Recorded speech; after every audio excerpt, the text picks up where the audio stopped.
Hey everybody, welcome back. It's Mama Kay coming at you from Winnipeg, Manitoba, Canada. I am on interview number 14, and I can't believe that I actually get a chance to talk with this wonderful human being that I haven't seen in well over a decade. We were in first year university together, and I have such incredible memories of them sitting under the stairs with their guitar playing Bon Jovi. So I can't wait to catch up, and this is as close as we're going to get to being in person for a variety of reasons, because they live in Ontario now. So without further ado, special guest, who are you? I am Dr. Megan Parry Jamieson. Thank you so much for being here today, Megan. Why don't you tell us what you do right now in Ontario? What is your job? So I kind of have three jobs. I'm a grade 8 homeroom teacher by day. I teach piano and guitar lessons outside of that, and I'm also a composer by training. So your doctorate, is that in composition? Yeah, master's was in composition and the doctorate was in composition pedagogy. Wow, that's really incredible. So why don't you tell us how you got there? What was your path? Think about from baby Megan. Yeah, little baby me. Started playing piano when I was 8 and hated every minute of it. Started playing guitar at 12, loved it instantly. Started writing my own music in high school. Started teaching guitar to local kids in high school. So I've been teaching guitar for over 30 years, which is a little freaky. Went into Faculty of Music with you, did my music ed degree. So the music ed part was choral focus with a guitar minor, and my music part was composition major.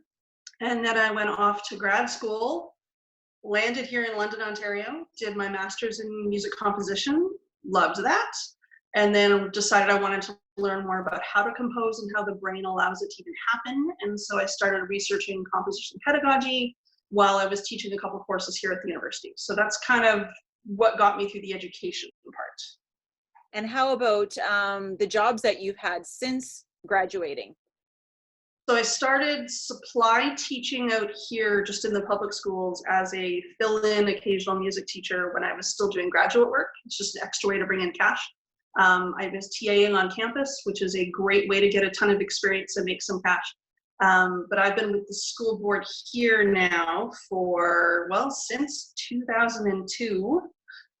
So yeah, quite a chunk of time. And I started out, my first contract out here, I was doing grade 7-8 homeroom and 7-8 band. And then that transitioned over the years as needs changed. Music is not protected in Ontario. They can hire someone without a music degree to teach music. So they generally hire whoever's cheapest. And I am not cheapest, being a 4-degree person with a specialty. So I became a plain homeroom teacher who happened to run a lot of ensembles out of my classroom, which is kind of fun. It's quite a different, like as you said, a different music environment in Ontario, isn't it? To not feel protected that way. I think we're very lucky in Manitoba to have what we have. Well, and even we have a 2-system school board. So we have the public side and we have the Catholic side. The Catholic schools don't even teach music with instruments until grade 9. So if you're coming from a high school that feeds from both programs, half of your kids are brand new to the instruments, and some of your kids could have 3 or 4 years experience. So grade 9 is kind of a hot mess.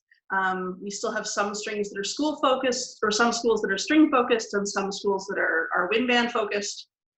There's, I think, 2 guitar programs in the whole city.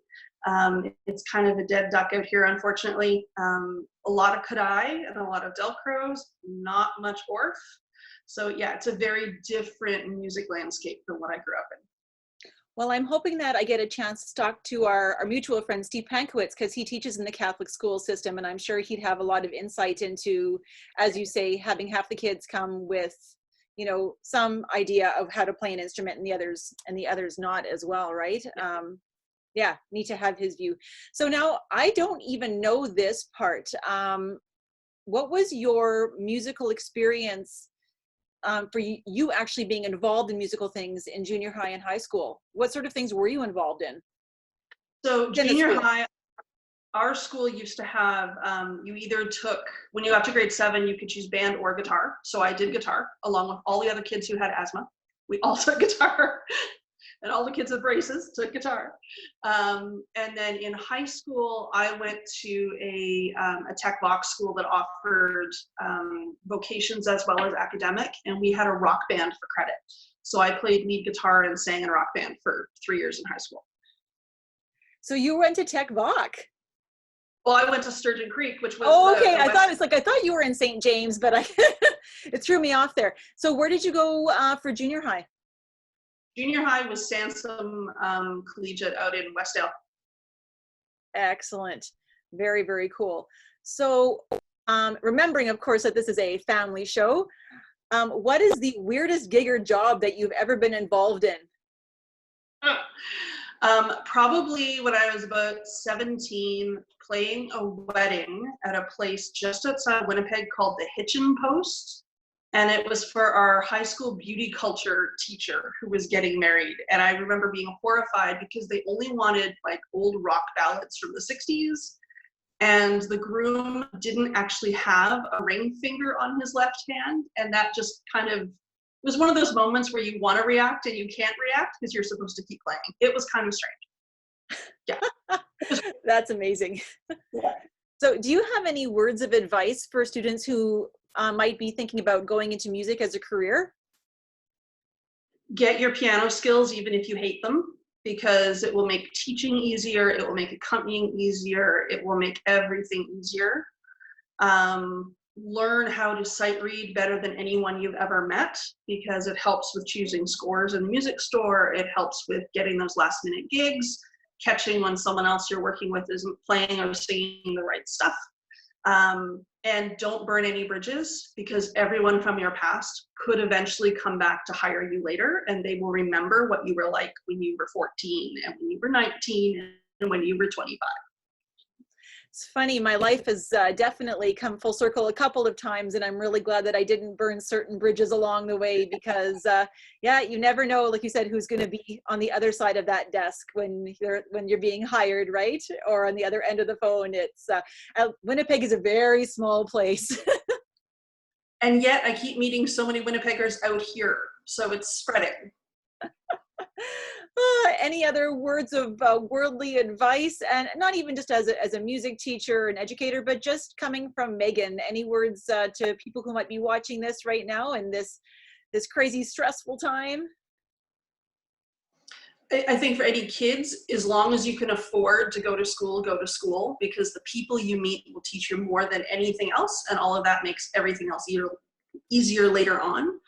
And for the grown-ups, don't stop learning.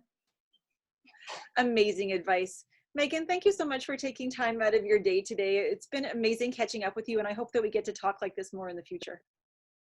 Yay for the pandemic. We'll talk to you soon. You got it. Bye. Bye.